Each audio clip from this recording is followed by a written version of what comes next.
Focused and fearless, here's everything you need to know this rush hour of November 12, Tuesday. I'm Riza Diaz.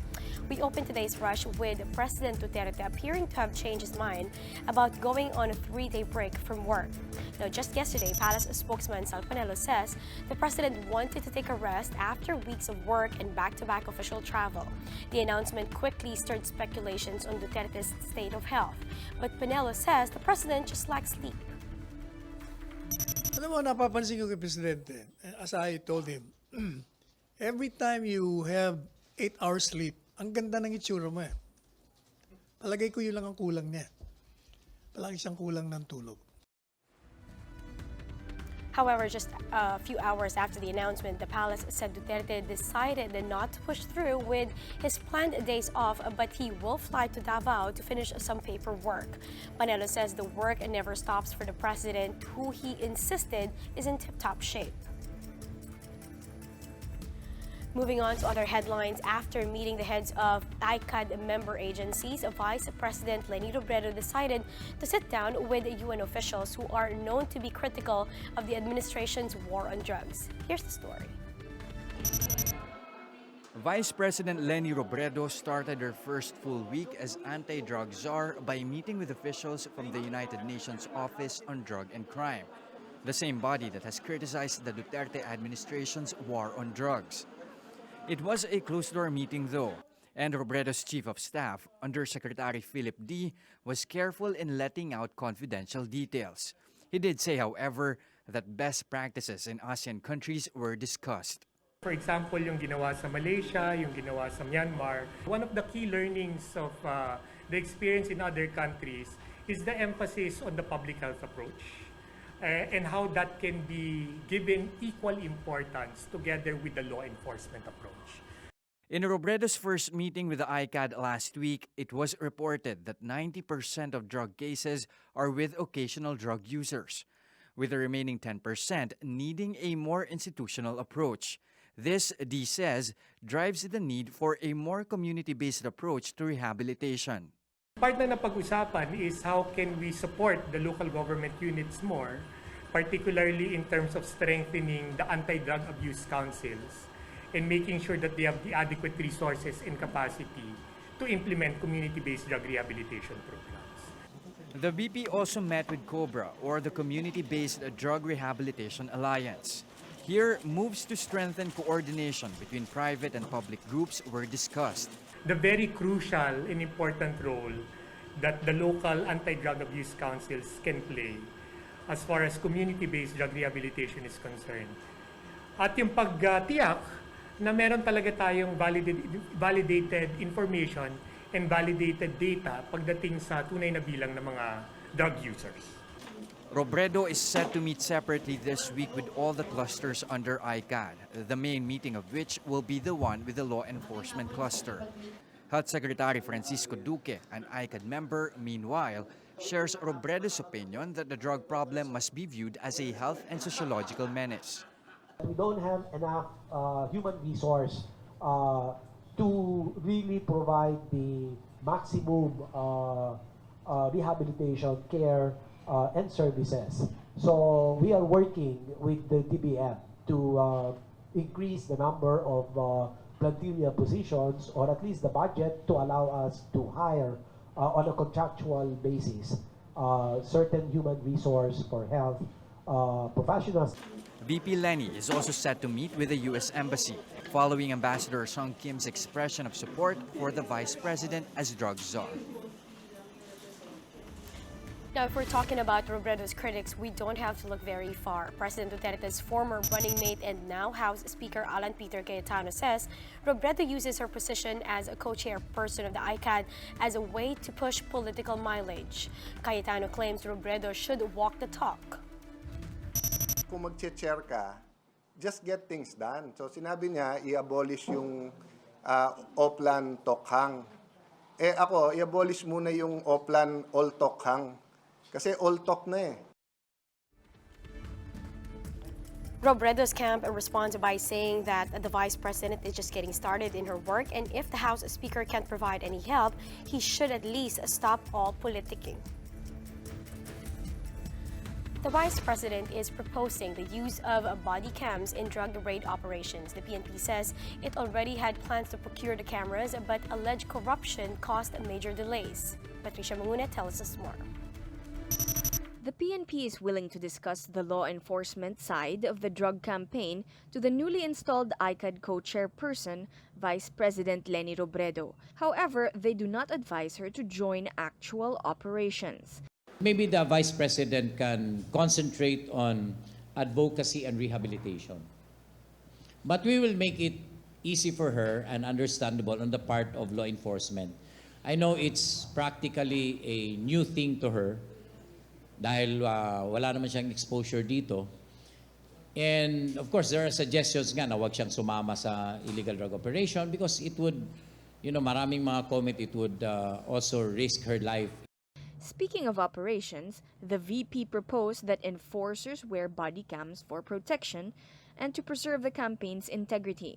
The PNP has made moves for the use of the device, but it has dragged on. Procurement was delayed by more than a year due to alleged extortion. 3 police officers under the Bids and Awards Committee supposedly extorted 5 million pesos from a bidder. They're undergoing now administrative proceeding. I think within the month of November, we will be coming up with their verdict. No? But I am sure that they will be dismissed. 2 of the cops have gone AWOL, while 1 has been reassigned to Mindanao. Criminal charges may still be filed against them by the PNP-CIDG. The first batch of bidders were all disqualified, which led the PNP to revise their requirements and reopen the bid. Binago namin yung ibang mga testing parameters, binago namin yung ibang mga specifications, terms of reference. The PNP targets to obligate the funds by the end of 2019 and finally acquire about 3,000 body cams to be used next year. For News 5, Patricia Mangune, we are One News. Aside from illegal drugs, water supply also remains to be a problem in the metro. Now, to help address that, Maynilad is building a water reclamation facility in Caloocan. Gerald de la Peña has a report. West Zone concessionaire Maynilad is planning to reclaim a portion of Dagat-Dagatan Caloocan and transform it into what is being planned as the Kamana Water Reclamation Facility. It will treat water used by residents of Malabon, Caloocan, and Navotas. The 10.5 billion peso facility is expected to be completed in 2 years. The project is really for the environment. This will catch all of the wastewater of our domestic customers inside Malabon, Caloocan, and Navotas, 1.2 million people. But when it comes to augmenting Metro Manila's water supply, the concessionaire is confident that the government can execute the construction of Kaliwa Dam, which is expected to boost the water supply in Metro Manila. The Metropolitan Waterworks and Sewerage System is already in talks with the National Commission on Indigenous Peoples for the final permit needed to jumpstart construction. It will be a continuing cooperation, collaboration with the NCIP. So let's see. Salamat adds that the MWSS is already tackling the proposal to revive the Wawa Dam. Maynilad aims to construct 3 more treatment facilities to make use of water from the Laguna Lake. We have been advocating that Laguna Lake's primary use, I'm emphasizing, we can coexist with the fish ponds in Laguna Lake, but the declaration is dapat primary ang domestic use. The additional treatment facilities is expected to deliver at least 300 million liters of water per day to Metro Manila residents. For News 5, Gerard de la Peña, we are One News. Today's cloudy skies and light rain are caused by a low-pressure area and the Amihan. Now, to tell us more on this, we have on the line a Pag-asa weather forecaster, Mr. Raymond Ordinario. Raymond, good morning. We'd like to know, will this LPA intensify into a tropical cyclone anytime soon? Yes, good morning. Yes, the low pressure area might. Yes, Rizal, good morning. Yes, the low pressure area east of Vera Catanduanes has a high chance or high potential to develop into tropical depression within the next 24 to 36 hours. Do we have the exact location so far? So as of now, it was around 910 kilometers east of Vera Catanduanes, and it's still over the East Philippine Sea. And yes, as I said earlier, it has a high chance of developing a tropical depression within today or until tomorrow morning. Raymond, we're experiencing colder weather, especially at night. Is this the effect of the amihan? Yes, true. The northeast monsoons now affected the northern and central Luzon, and the cold winds that may affect here in Metro Manila as well. Now, do you have also gale warnings raised? Yes, as of now, we have gale warning raised over many suburbs of our country, specifically over the coast of Batanes, Calayan, Mabuyan, Cagayan, Ilocos Norte, Ilocos Sur, Isabela, Aurora, Camarines Provinces, Catanduanes, the eastern coast of Albay, the eastern coast of Sorsogon, together with the eastern coast of Quezon, including Pulilio Island and the Samar Provinces. Technically speaking, the eastern seaboards of Luzon and Visayas have now gale warning, and some western seaboards of the northern and central Luzon also have a gale warning. Lastly, do we see other weather disturbances other than this LPA? So as of now, we don't have any other weather disturbances that we are monitoring because we're now focusing on this low pressure area that might develop into a tropical depression anytime now.